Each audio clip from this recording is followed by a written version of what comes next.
ஆகாஷ்வாணி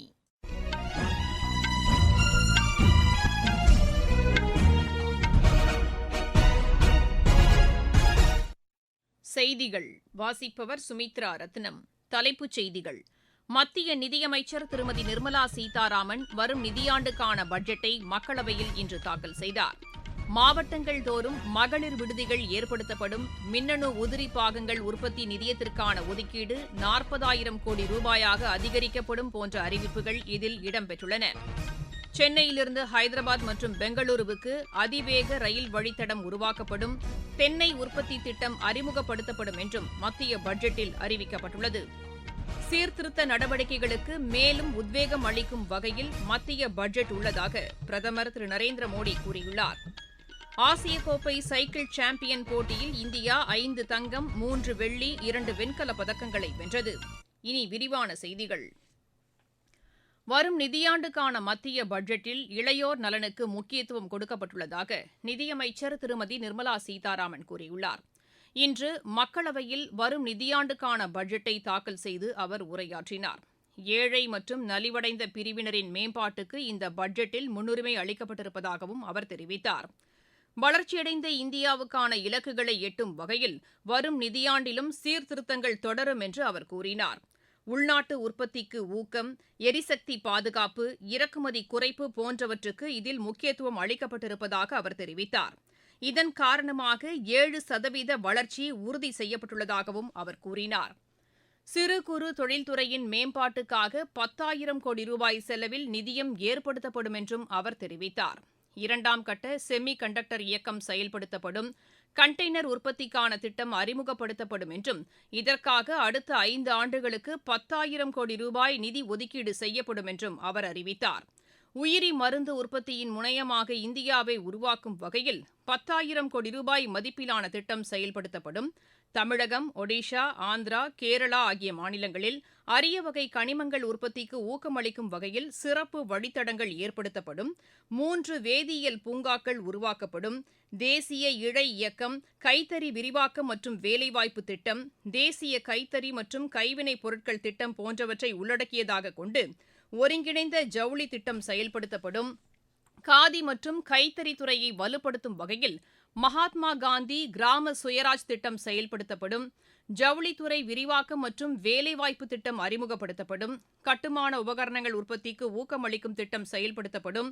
இதேபோல் அடுத்த 5 ஆண்டுகளுக்குள் 20 புதிய உள்நாட்டு நீர்வழி போக்குவரத்திற்கான வழித்தடங்கள் உருவாக்கப்படும்.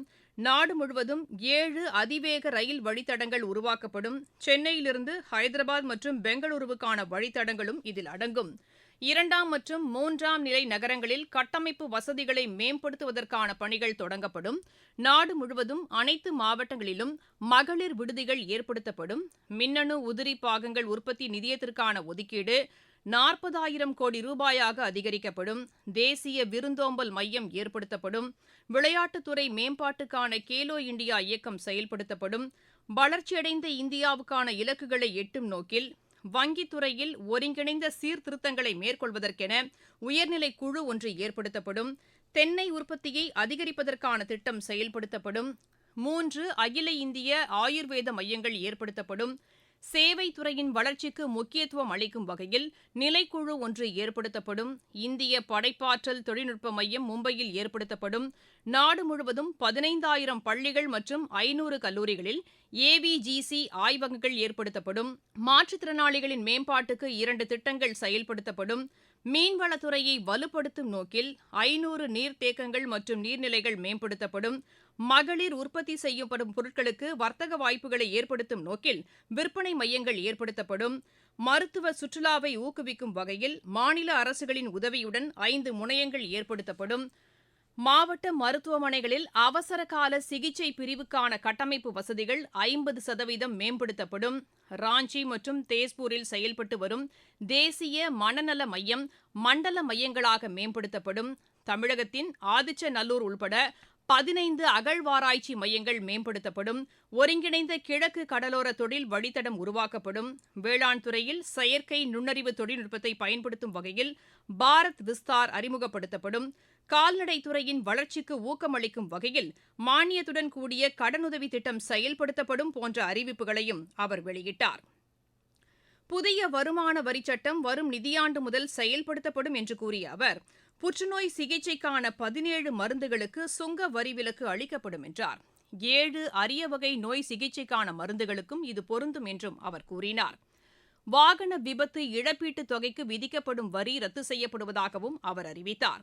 சூரிய மின் தகடுகள் உற்பத்திக்காக பயன்படுத்தப்படும் வேதிப் பொருட்கள் இறக்குமதிக்கு வரி விலக்கு அளிக்கப்படும். தனிநபர் பயன்பாட்டு பொருட்களுக்கான இறக்குமதி வரி 20% 10% குறைக்கப்படும். 16வது நிதி ஆணையத்தின் பரிந்துரை ஏற்றுக்கொள்ளப்பட்டிருப்பதாகவும் மாநிலங்களுக்கான வரி பகிர்வு 41% இருக்கும் என்றும் அவர் தெரிவித்தார். இதற்காக வரும் நிதியாண்டில் 1,40,000 கோடி ரூபாய் ஒதுக்கீடு செய்யப்பட்டிருப்பதாகவும் அமைச்சர் குறிப்பிட்டார். நடப்பு நிதியாண்டில் நிதி பற்றாக்குறை 4.4% இருக்கும் என்றும் வரும் நிதியாண்டில் இது 4.3% குறையும் என்றும் திருமதி நிர்மலா சீதாராமன் கூறினார். நிதியமைச்சரின் பட்ஜெட் உரையை தொடர்ந்து மக்களவை ஒத்திவைக்கப்பட்டது. பின்னர் மாநிலங்களவையில் மத்திய பட்ஜெட்டை திருமதி நிர்மலா சீதாராமன் தாக்கல் செய்தார். இதனைத் தொடர்ந்து மாநிலங்களவை நடவடிக்கைகளும் ஒத்திவைக்கப்பட்டன. முன்னதாக பிரதமர் திரு நரேந்திர மோடி தலைமையில் மத்திய அமைச்சரவை கூடி பட்ஜெட்டிற்கு ஒப்புதல் அளித்தது. நிதியமைச்சர் திருமதி நிர்மலா சீதாராமன் குடியரசுத் தலைவர் திருமதி திரௌபதி முர்முவை சந்தித்து வாழ்த்து பெற்றார். நீங்கள் கேட்டுக்கொண்டிருப்பது ஆகாஷ்வாணியின் செய்தி அறிக்கை. ஊரக வளர்ச்சிக்கான புதிய அத்தியாயம். வளர்ச்சியடைந்த இந்தியாவிற்கான ஊரக வேலைவாய்ப்பு உறுதி மற்றும் வாழ்வாதார சட்டம். இந்த சட்டம் வருடத்திற்கு 125 நாட்கள் வேலையை உறுதி செய்கிறது. இதில் வாரந்தோறும் ஊதியம் வழங்கப்படுவது கட்டாயமாக்கப்பட்டுள்ளது. பணி முடிந்த 15 நாட்களுக்குள் ஊதியம் வழங்குவதை உறுதி செய்வதற்கான அம்சங்களும் இதில் இடம்பெற்றுள்ளன. ஊதியம் காலதாமதமாக வழங்கப்பட்டால் அதற்கான இழப்பீட்டுத் தொகைக்கும் இதில் வகை செய்யப்பட்டுள்ளது. வளர்ச்சியடைந்த இந்தியாவிற்கான பயணத்தில் மோடி அரசு தொடரும் சீர்திருத்த நடவடிக்கைகள். சீர்திருத்த நடவடிக்கைகளுக்கு மேலும் உத்வேகம் அளிக்கும் வகையில் மத்திய பட்ஜெட் உள்ளதாக பிரதமர் திரு நரேந்திர மோடி கூறியுள்ளார். இது தொடர்பாக வெளியிட்டுள்ள காணொலி பதிவில் அவர் இதனை தெரிவித்துள்ளார். 140 கோடி மக்களின் எதிர்பார்ப்புகளை பூர்த்தி செய்யும் வகையில் இந்த பட்ஜெட் அமைந்துள்ளதாக அவர் அதில் கூறியுள்ளார். வளர்ச்சியடைந்த இந்தியாவுக்கான பயணத்தின் அடித்தளமாக இந்த பட்ஜெட் உள்ளது என்றும் பிரதமர் திரு நரேந்திர மோடி தெரிவித்துள்ளார். பல்வேறு தொழில் அமைப்புகளும் மத்திய பட்ஜெட்டுக்கு வரவேற்பு தெரிவித்துள்ளன. உயிரி மருந்து துறைக்கு ஊக்கமளிக்கும் வகையில் வெளியிடப்பட்டுள்ள அறிவிப்பு வரவேற்கத்தக்கது என்று தமிழகத்தின் சேலம் மாவட்டத்தைச் சேர்ந்த டாக்டர் பிரபு சங்கர் எமது செய்தியாளரிடம் தெரிவித்தார். என் பேர் டாக்டர் பிரபு சங்கர். பர்டிகுலராக ஹெல்த் கேர் செக்டரில் பார்த்தீங்கன்னா பயோ ஃபார்மாவில் 10,000 crores ஒதுக்குறதா ஒரு ஃபினான்ஸ் மினிஸ்டர் சொல்லியிருக்காங்க, நிர்மலா சீதாராமன் மேடம். ஸோ அது பயாலஜிக்கல் மெடிசன்ஸ் அப்படின்னு பார்த்தீங்கன்னா என்னன்னா நம்ம மோனோக்ளோனல் ஆன்டிபாடிஸ் அந்த மாதிரி டார்கெட்டட் தெரப்பிஸ்ன்னு சொல்லிட்டு ட்ரக்ஸ் எல்லாம் இருக்கு. இதெல்லாம் இப்போதைக்கு நம்ம கேன்சர் ட்ரீட்மெண்ட்லையும் சில முக்கியமான ட்ரீட்மெண்ட்லையும் நாங்கள் அது பண்ணிட்டு இருக்கோம். அதோட காஸ்ட்லாம் பார்த்தீங்கன்னா ஒரு 40,000, 50,000, 1 லட்சம், 2 லட்சம் இந்த ரேஞ்சில் தான் அதெல்லாம் இருந்துட்டு இருக்கு. இதுதான் இப்போ ஃபியூச்சரில் டெலிவர் ஆகிற ஃபார்மா கிளைண்ட். இப்போ நம்ம ஊரில் பண்ணிட்டு இருக்கிறதெல்லாம் ரெகுலர் கெமிக்கல் தான் மோஸ்ட்லி பண்ணிட்டு இருக்காங்க. இந்த மேப்ஸ்லாம் ரொம்ப கம்மியாக தான் இருக்கு. ஸோ இதெல்லாம் பண்ணாத காரணம் மெயினாக இன்வெஸ்ட்மெண்ட் காஸ்ட் அதிகமாக இருக்கும். ஏன்னா இதில் ரிசர்ச் நிறைய பண்ண வேண்டியது இருக்கும். ஸோ இதில் கவர்மெண்ட் ஒரு கன்சிடரபிள் அமௌண்ட்டை ஒதுக்கி இப்போ அதை டெவலப் பண்ணுறதுங்கிறது ஒரு வரவேற்கத்தக்க விஷயம். இதனால நமக்கு மருந்துகளோட காஸ்ட்லி மெடிசன்ஸோட ட்ரீட்மெண்ட் காஸ்ட்லாம் குறையறதுக்கு வாய்ப்புகள் நிறைய இருக்கிறதா நாங்கள் நம்புகிறோம். ஆசிய கோப்பை சைக்கிள் சாம்பியன் போட்டியில் இந்தியா 5 தங்கம், 3 வெள்ளி, 2 வெண்கலப் பதக்கங்களை வென்றது. சென்னையில் நடைபெற்ற இப்போட்டியின் ஆடவர் பிரிவில் ரோஜித் சிங், டேவிட் எல்காச்சோங்கோ, விஸ்வஜித் சிங் ஆகியோரும், மகளிர் பிரிவில் செலஸ்டினா செலோப்ராய் மற்றும் ஸ்வஸ்தி சிங்கும் தங்கப்பதக்கம் வென்றனர். டேவிட் எல்காச்சாங்கோ, ஹர்ஷ்வீஸ் கேகான் ஆகியோர் ஆடவர் பிரிவிலும், கீர்த்தி ரங்கசாமி மகளிர் பிரிவிலும் வெள்ளிப்பதக்கம் வென்றனர். சரிதா குமாரி மற்றும் மீனாட்சி வெண்கலப் பதக்கம் வென்றனர். அமெரிக்காவில் நடைபெற்று வரும் சர்வதேச தடகள சாம்பியன் போட்டியில் இந்தியாவின் செல்வ பிரபு வெள்ளிப்பதக்கம் வென்றார். ஆடவர் ட்ரிபிள் ஜம்ப் பிரிவில் அவர் இப்பதக்கத்தை கைப்பற்றினார். மீண்டும் தலைப்புச் செய்திகள். மத்திய நிதியமைச்சர் திருமதி நிர்மலா சீதாராமன் வரும் நிதியாண்டுக்கான பட்ஜெட்டை மக்களவையில் இன்று தாக்கல் செய்தார். மாவட்டங்கள் தோறும் மகளிர் விடுதிகள் ஏற்படுத்தப்படும். மின்னணு உதிரி பாகங்கள் உற்பத்தி நிதியத்திற்கான ஒதுக்கீடு 40,000 கோடி ரூபாயாக அதிகரிக்கப்படும் போன்ற அறிவிப்புகள் இதில் இடம்பெற்றுள்ளன. சென்னையிலிருந்து ஹைதராபாத் மற்றும் பெங்களூருவுக்கு அதிவேக ரயில் வழித்தடம் உருவாக்கப்படும். தென்னை உற்பத்தி திட்டம் அறிமுகப்படுத்தப்படும் என்றும் மத்திய பட்ஜெட்டில் அறிவிக்கப்பட்டுள்ளது.